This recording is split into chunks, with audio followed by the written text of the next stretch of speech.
참 변함없이 사역하는 분들을 이렇게 보면 참 보기가 좋습니다.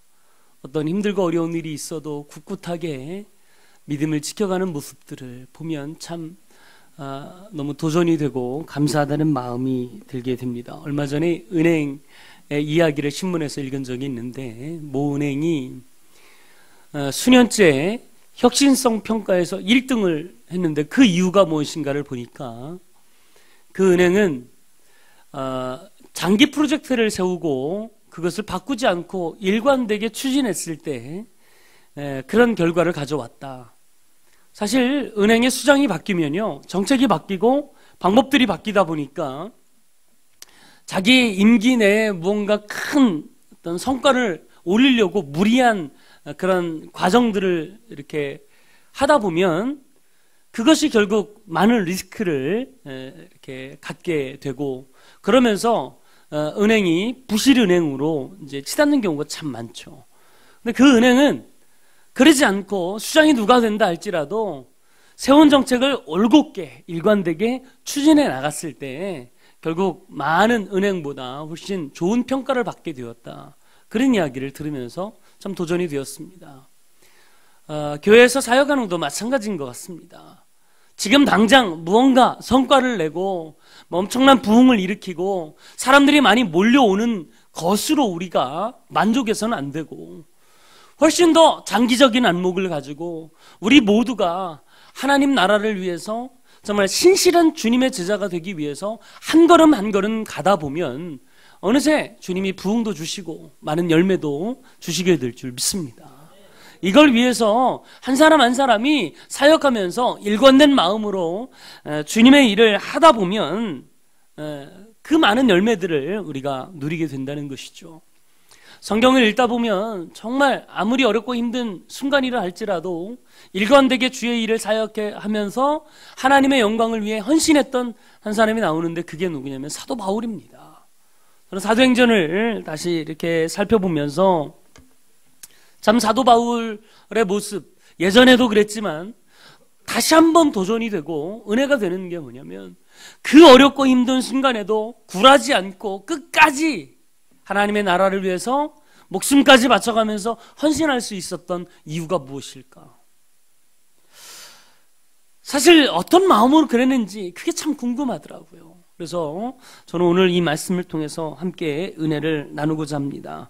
오늘 본문은 사도 바울이 3차 전도여행을 하던 과정입니다. 그는 에베소에서 3년간의 사역을 잘 마무리하고 그곳에서 아시아의 복음화를 놓는 기초를 잘 다진 이후에 다시 마게도니아를 거쳐서 그리스로 여행을 합니다. 그리고 그리스에서 다시 마게도니아에서 예루살렘으로 돌아오는 여정을 가지고 함께하는 중에 밀레도라고 하는 곳에 이르게 됩니다. 이 밀레도라고 하는 도시는 지금 터키 해안가에 있는 도시 중에 하나인데, 이 에베소와 근거리에 있는 도시입니다. 해안에 있는 그런 도시인데, 사도 바울이 이곳을 도착해서 사실은 에베소에 얼마나 가고 싶었겠습니까? 3년 동안 자기가 애정을 쏟아서 교회를 세우고 그 교회가 그 근방에 퍼지면서 수많은 교회들을 낳고 아시아의 복음화에 굉장히 중요한 초석을 놓았던 그런 교회가 되었는데, 근처까지 와서 거기를 방문하지 못하고 이 예루살렘이라고 하는 예루살렘 교회가 그 당시에 굉장히 많은 핍박을 받고 있었거든요. 그래서 그 주변에서 연보를 선교헌금을 받아가지고 지금 힘들고 어려운 에베소 교회에 빨리 전달하겠다는 마음을 가지고 자기가 에베소에 가지 않고 예루살렘을 가기 위해서 이 밀레도라고 하는 곳에서 에베소에 이제 서신을 보내가지고 이 에베소에 있는 장로님들을 밀레도로 초청합니다. 그리고 자기에게 온 이 장로님들에게 3년 동안 내가 어떤 마음으로 일관되게 사역해 왔는지를 설명하는 장면이 오늘 성경에 기록되어 있습니다. 자, 17절, 18절을 함께 읽어보도록 하겠습니다. 17절, 18절입니다. 같이 읽습니다. 시작. 바울이 밀레도에서 사람을 에베소로 보내어 교회 장로들을 청하니 오매 그들에게 말하되 아시아에 들어온 첫날부터 지금까지 내가 항상 여러분 가운데서 어떻게 행하였는지를 여러분도 아는 바니. 할렐루야. 3년 동안 그 교회에서 얼마나 애쓰고 힘썼는지를 너희들이 잘 알지 않느냐, 그렇게 이야기하면서 이 에베소의 사역을 회고하면서 내가 어떤 마음가짐으로 일관되게 주의 사역을 행해왔는지를 알려주고 있는 거죠. 자, 우리가 교회를 하면서 하나님 나라의 일을 하면서 사역자로 살면서 어떤 마음을 가져야 우리도 바울처럼 일관되게 주님이 주신 사역을 감당하며 살아갈 수 있을까? 첫 번째로는 소명의식을 가지고 사역해야 된다는 것입니다. 자, 사도 바울이 회심 이후에 한 사역을 가만히 보면요, 분명한 방향이 있었습니다. 그게 뭐냐면 소명이에요. 하나님이 왜 나를 부르셨는가? 많고 많은 사람들 중에 왜 유독 나를 부르셔서 하나님의 사역자로 삼으셨는가? 거기에 초점을 맞추고 주의 사역을 감당해 온 줄 믿습니다. 물론 에베소에서의 3년의 사역도 마찬가지죠. 이 소명에 부름받은 사역이었다는 것입니다. 그런데 이제 마게도니아와 아가야 지방에서 거둔 이 연보, 선교 헌금을 가지고 이제 힘들고 어려운 예루살렘 교회에 전달하기 위해서 마지막으로 자기가 거기에 가면요, 힘들고 어려운 일이 분명 있을 것이라는 사실을 예언을 통해서 들었거든요. 그러니까 어떻게 보면 사도 바울에게 있어서 이 여행은 마지막인 것 같은 느낌이 많았다는 거죠. 어떤 일이 벌어질지 모르니까 다시 이 에베소의 장로님들을 만나기가 어렵다라는 사실을 알고 거기에서 어떤 고백을 합니까? 자, 23절, 24절 말씀입니다. 23절, 24절 시작. 오직 성령이 각 성에서 내게 증언하여 결박과 환난이 나를 기다린다 하시나 내가 달려갈 길과 주 예수께 받은 사명 곧 하나님의 은혜의 복음을 증언하는 일을 마치려 하면은 나의 생명조차 조금도 귀한 것으로 여기지 아니하노라. 아멘. 사실 여기서 보세요. 예루살렘에 갔을 때 분명 어렵고 힘든 일이 기다릴 걸 알지만 나는 거기를 간다. 왜? 내가 받은 사명이 있기 때문에. 여러분, 그 사명이 뭐라고 그러는 거예요? 오늘 24절에 주님께 받은 사명은 하나님의 은혜의 복음을 증거하는 일이다. 증거하는 일이다. 은혜가 필요한 곳이라면, 복음이 필요한 곳이라면 어디든지 가서 복음을 증거하며 살겠다. 내 생명도 아끼지 않고 살아가겠다라고 하는 것이 사도 바울의 고백입니다. 그러니까 사도 바울에게는요, 자기를 부신 하나님의 소명, 사명, 이 복음을 증거하는 일, 이걸 위해서는요, 어디든지 아낌없이 왔다는 거죠. 그것이 사도 바울을 일관되게 주님의 나라를 위해서 사역하게 만든 주요한 도구인 줄 믿습니다. 자, 여러분 다시 20절, 21절을 한번 보겠습니다. 20절, 21절 같이 읽습니다. 시작. 유익한 것은 무엇이든 공중 앞에서나 각 집에서 꺼리낌 없이 여러분에게 전하여 가르치고 유대인과 헬라인들에게 하나님께 대한 회개와 우리 주 예수 그리스도께 대한 믿음을 증언한 것이라. 여러분, 복음이라고 하는 것의 핵심이 무엇입니까? 두 가지입니다. 오늘 성경이 이야기하는, 사도 바울이 이야기하는 복음의 핵심은 회개와 믿음이라고 하는 것입니다. 자, 하나님을 만나는 데 있어서 이 두 가지는 필수입니다. 오늘 간증하신 분도 그렇죠? 철저하게 회개하고 내 모든 걸 다 쏟아놓고 주님 앞에 회개했을 때 하나님이 나를 만나주시고 나의 믿음을 세우셔서 질병도 치유하시고 건강한 모습으로 회복시켜 주셨다. 여러분, 이것만큼 더 중요한 복음이 어디 있습니까?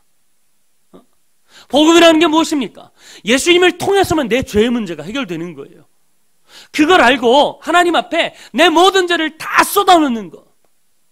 그러니까 내가 내 죄를 다 하나님 앞에 쏟아놓을 때 예수 그리스도의 피가 내 모든 죄를 씻어주신다는 믿음, 이 두 가지를 가지고 주님 앞에 나왔을 때 우리가 구원받고 새 인생으로 변화도 되고 거듭나게 되는 줄 믿습니다. 예수님 없이 진정한 변화, 새로운 도전, 살아나는 거 절대 없다는 거예요.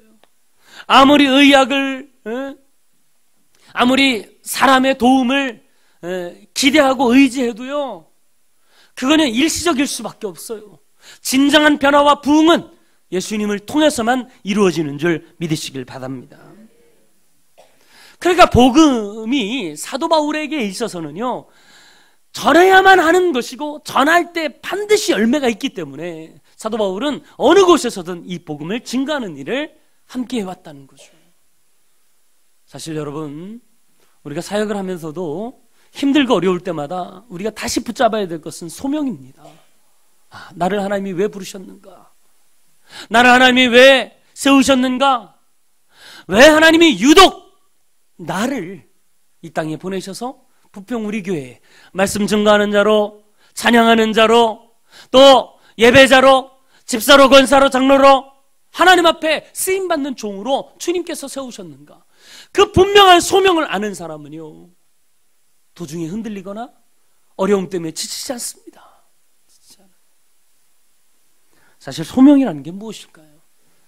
오스키니스라고 하는 사람이 소명이라고 하는 책을 썼습니다. 거기에 보면 참 소명에 대해서 아주 정확하게 기록을 하고 있습니다. 소명의 특성과 목적은 가장 귀가 멀고 둔감한 자를 제외한 모든 이의 상상력을 자극하고 그 마음과 영혼을 전율케 한다. 그리고 나의 소명은 내 삶의 나침판이 될 것이며 밤에 꾸는 꿈이 아니라 한낮에 꾸는 소명을 가지고 살아갈 것이다. 여러분, 소명은 나를 살리게 합니다. 내가 살아가는 이유가 됩니다. 근데 오늘 이 기니스라고 하는 사람은요, 밤에 꾸는 꿈과 낮에 꾸는 꿈을 구별해서 소명은 낮에 꾸는 꿈이다 이렇게 이야기를 해요. 도대체 이게 무슨 이야기일까? 사실 이 이야기에 대한 설명을 로렌스라고 하는 사람의 말을 빌려서 이렇게 설명합니다. 모든 사람은 꿈을 꾸지만 똑같은 꿈을 꾸는 것은 아니다. 밤에 먼지 쌓인 마음의 한 구석에서 꿈을 꾸는 자는 아침에 일어나면 이것이 헛된 꿈이라는 것을 발견하게 된다. 그러나 한낮에 꿈꾸는 사람은 위험한 사람이다. 왜냐하면 그들은 두 눈을 크게 뜬 채 그 꿈이 이루어지도록 실제로 행동할지 모르기 때문이다. 밤에 꾸는 꿈, 헛된 꿈은요, 깨어나면 아무 소용도 없어요. 그러나 진짜 눈을 뜨고 있으면서도 꾸는 꿈, 이걸 우리가 소명이라고 그러죠. 이걸 위해서는요, 눈을 뜨고 있을 때 꾸는 꿈이니까 그 꿈을 이루기 위해서 나는 무언가를 한단 말이죠. 사도 바울에게 있어서는 이 소명, 하나님이 나를 부르신 이유는 전 세계에 다니면서 로마의 시민권도 갖고 있겠다, 언어적인 그런 탁월한 능력도 있겠다, 그런 문화적인 수용성도 있겠다. 어디를 떨어뜨려 놔도요, 사도 바울은 살 수가 있어요. 왜? 언어가 통하고 문화적인 수용성이 강하기 때문에. 로마 시민권을 갖고 있으니까 전 세계 어디 가든 대접받을 수 있기 때문에. 이런 장점을 가지고 하나님이 나를 세우신 이유는 전 세계에 다니면서 복음을 증가하라고 나를 세우셨구나. 그 소명을 가지고요, 세계로 나간 거예요. 왜? 사도 바울이라고 안주하기 싫었겠습니까? 그냥 편하게 목회하기 왜 싫었겠어요? 개척하고 또 떠나고 개척하고 또 떠나고. 이 사명을 위해서 하나님은 나를 부르셨다는 소명 때문에 사도 바울은 어렵고 힘들어도 다시 나가게 되고 또 다른 곳에 가서 복음을 증가하는 일을 함께 해온 줄 믿습니다. 소명은 나를 움직이게 합니다. 소명은 나를 행동하게 하는 거예요. 여러분에게도 사도 바울이 꿈꿔왔던 이 소명이 분명히 여러분의 소명으로 갖고 있습니까? 여러분에게는 소명이 무엇입니까? 일평생 내 인생을 바쳐서 해야 될 중요한 사명의식을 가지고 살아가고 있느냔 말이죠. 여러분, 소명이 있을 때 흔들리지 않고 일관되게 주의 일을 감당하게 될 줄 믿습니다. 소명을 잘 발견하고 그 소명을 품고 살아가는 저 여러분들에게 간절히 바랍니다. 두 번째로는 희생정신을 가지고 사역해야 된다는 것입니다. 모든 위대한 소명은 희생 없이는 이루어지지 않습니다. 아무리 내가 꿈을 꾸고 비전을 가지고 있다 할지라도 그 꿈과 비전을 위해서 내 무언가를 희생하고 투자하고 헌신하지 않는 이상 그것이 내 삶 가운데 이루어지기는 불가능한 것이죠. 오늘 19절 말씀을 시작하면서 사도 바울은 자신의 희생의 경험을 한마디로 이렇게 고백합니다. 모든 겸손과 눈물이다. 모든 겸손과 눈물이다. 사실 복음의 소명을 위해서 예수님을 증거하는 이 일을 위해서는 끊임없이 자신을 낮추고 눈물을 흘려야 됩니다. 그러지 않고는 이루어질 수 없는 게 복음의 사명이죠. 그런데 희생 중에 희생은요, 자기 자존심을 내려놓는 거예요. 사실 교회 생활하고 신앙생활 하면서도 부딪히는 문제가 뭡니까? 내 자존심 상하면요, 다른 거 다 포기하고 그냥 내려놓기가 있습니다. 사실 갈라디아서에 보면 사도 바울이 가장 듣기 싫어했던 단어 가운데 하나가 종이라고 하는 단어입니다. 갈라디아서 5장 1절 말씀에 보면 그리스도께서 우리를 자유롭게 하시려고 자유를 주셨으니 그러므로 굳건하게 서서 다시는 종의 멍에를 매지 말라. 종이라는 단어를 극도로 싫어했어요. 누가 그런 단어를 좋아하겠습니까? 너 노예처럼 살아라. 이 얘기 좋아할 사람 아무도 없죠. 종처럼 살라는 이야기 다 싫어해요. 사도 바울도 그 이야기를 굉장히 싫어했어요. 그런데 바울이 고린도에 편지를 보내면서 어떤 표현을 쓰냐면 고린도 후서 4장 5절 말씀입니다.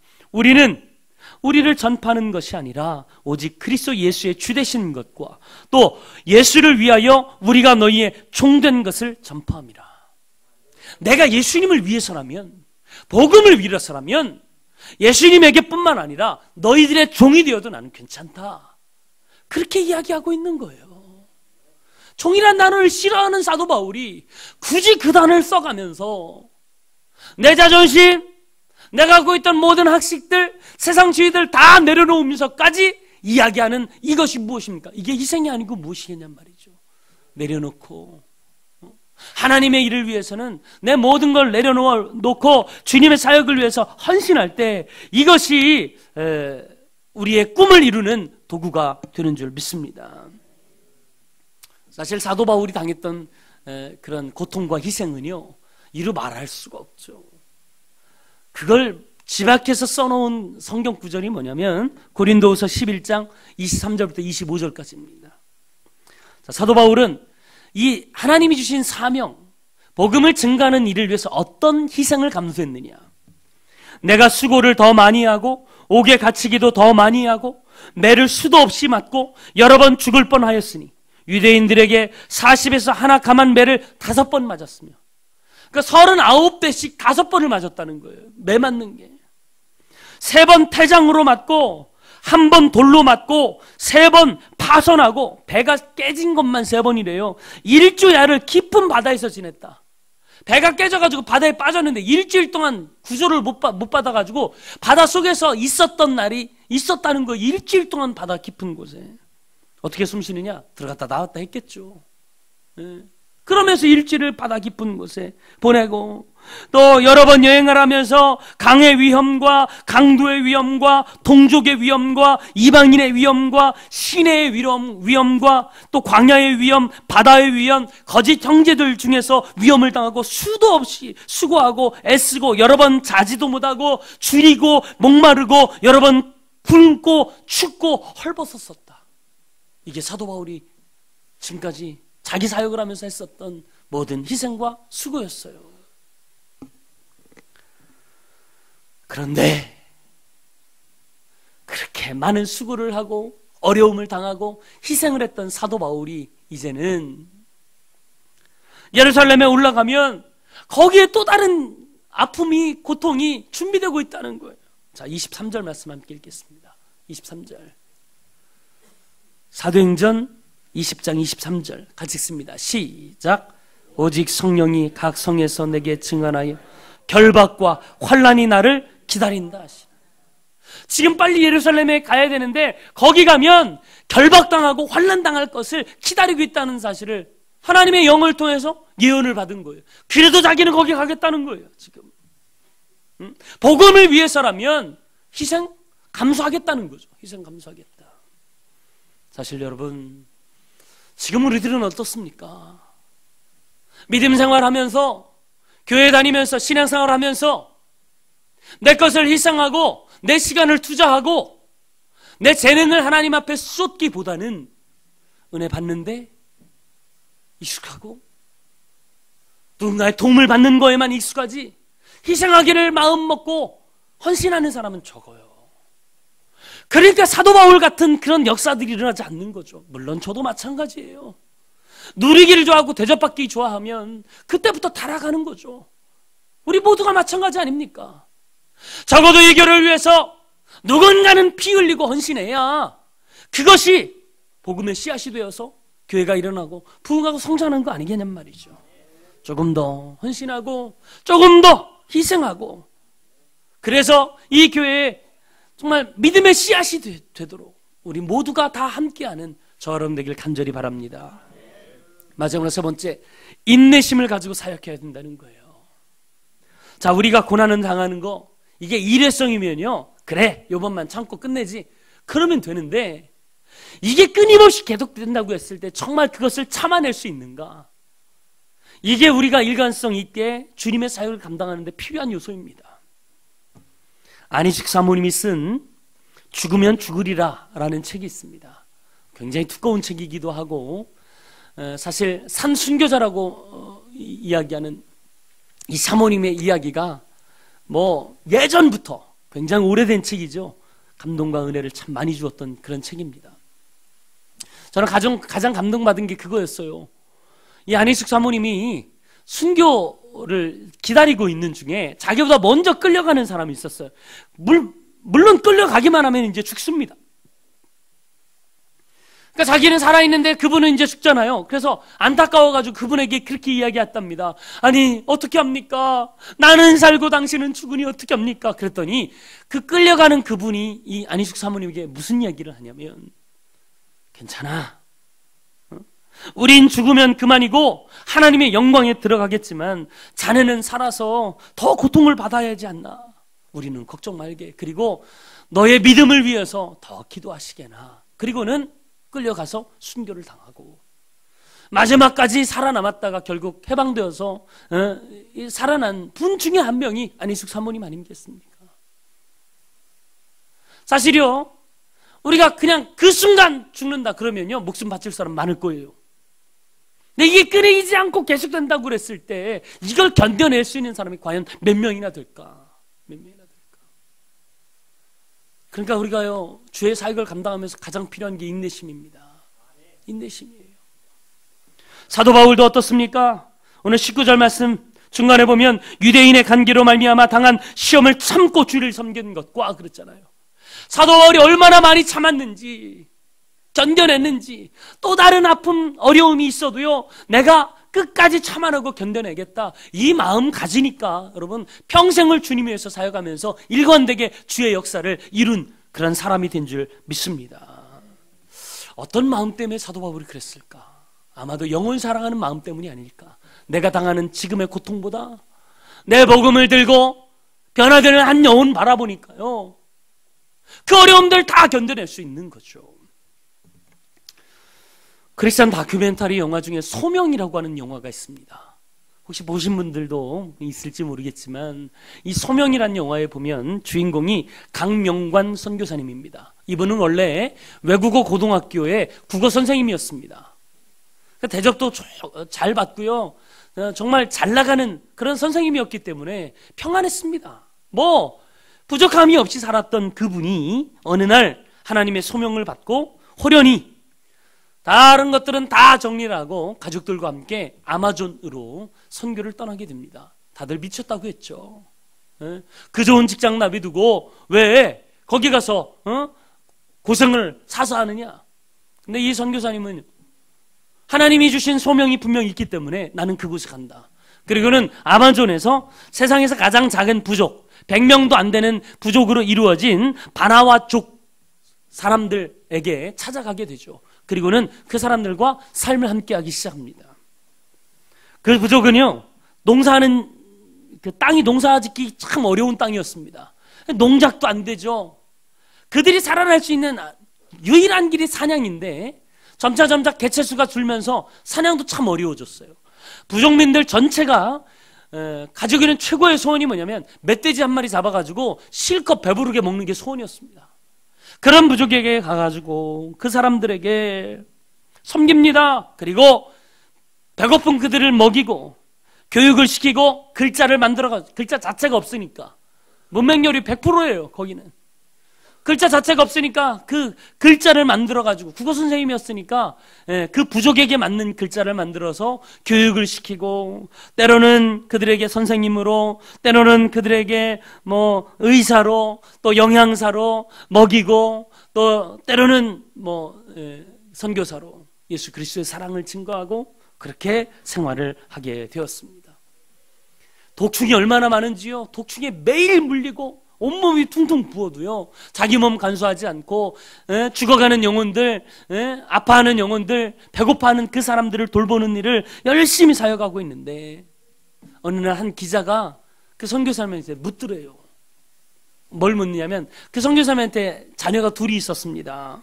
예슬이와 한솔이라고 하는 자녀가 둘이 있었는데, 그 근처에 상파울로라고 하는 곳에 선교사들의 자녀들을 위한 국제학교가 있었어요. 시설도 좋고 인터넷도 되는 아주 좋은 그 환경의 학교였습니다. 왜 거기에 자녀들을 보내지 않고 1000km 떨어진 정글 학교에 당신의 자녀들을 보내느냐? 왔다 갔다 하기도 힘든데. 그렇게 물어봤을 때 이 선교사님이 뭐라고 대답했냐면, 배를 이어 정글족을 사랑하는 선교사로 우리 아이들이 살아주었으면 하는 마음으로 나는 그곳으로 보냅니다. 편안함에 익숙해지면 정글 사람들 잊어버릴 거 아니냔 말이죠. 내가 받은 소명이 우리 자녀에게도 이어지길 원한다고 힘들고 어려운 조건인 가장 멀리 떨어지는 이 정글 학교에 자기 자녀들을 보내면서 자기와 똑같은 꿈을 꾸길 원하는 이 모습을 보면서 참 감동을 많이 받았습니다. 이 영화를 만든 신현원 감독님은 영화를 만들면서 누군가가 그렇게 묻습니다. 가장 어려웠던 적이 언제였습니까? 그랬더니 이 감독님이 그런 얘기를 하더래요. 모기보다도 훨씬 작은 독충들이요, 와가지고 자기 팔과 다리를 얼마나 무는지 밤만 되면 뚱뚱 부어가지고 살 수가 없대요. 살 수가 없대요. 그게 가장 고민되었다. 그런데 어느 날 기도하면서 잠이 들었는데 하나님께서 그런 응답을 주시더랍니다. 내가 이곳 아마존에 와서 강 선교사님의 삶을 영화화하며 이런 정도의 고통도 경험하지 못한다면 어떻게 그 사람의 사역을 필름에 담을 수 있느냐? 넌 길어야 한 달이면 이 고통이 끝나지만 강 선교사는 언제 끝날 줄 모르는 이 고통과 싸우며 지금도 선교하고 있지 않느냐? 이 고통을 잘 인내하고 이 영상을 필름으로 잘 표현해보거라. 그런 응답을 받았대요. 그래서 자기는 그곳에서 그렇게 물리는 상황에서도요, 불평 한마디 못하고 그렇게 견뎌냈다는 거죠. 여러분, 이 선교사님의 고통은 지금도 계속됩니다. 여전히 독식에 물리고 독사에 물리고 몸과 그 마음이 힘들어서 정말 지치는 그런 가운데서도 그 선교사님은 자기가 받은 소명 때문에 그곳에서 헌신과 희생과 인내의 길을 가고 있어요. 그렇다고 우리 모두가 다 아마존 강으로 가라는 얘기는 아닙니다. 여러분의 아마존 강은 어디입니까? 여러분의 아마존은 어디예요? 여러분이 받은 소명이 분명 있을 줄 믿습니다. 어떤 사람에게는 직장이고 사업장이고 학교이고 또 식당이고 슈퍼마켓이기도 하고 금은방이기도 합니다. 여러분에게 주어진 이 사역터에서 얼마나 하나님의 뜻을 드러내고 얼마나 하나님의 나라를 전파하며 살아가고 있는가, 이걸 하나님이 우리에게 요구하시는 줄 믿습니다. 힘들고 어렵겠죠. 그래도 견디고 다시 한번 소명 바라보면서 발걸음을 내디뎌야 하는 이유가 변함없이 우리를 사랑하시는 그분을 위해서라면 우리가 이제 우리의 십자가를 지고 주님을 향해 나아갈 때가 아니냐는 말이죠. 이 소명에 불타는 저 여러분 되길 간절히 바랍니다. 이제 다시 한번 우리의 소명을 고민해야 될 때이고 그 소명을 위해서 내가 무엇을 희생하고 무엇을 참고 견뎌낼 것인가를 고민하며 하나님께 살아가야 될 때입니다. 이제 더 희생하기로 응답하는 저 여러분 되길 간절히 바랍니다.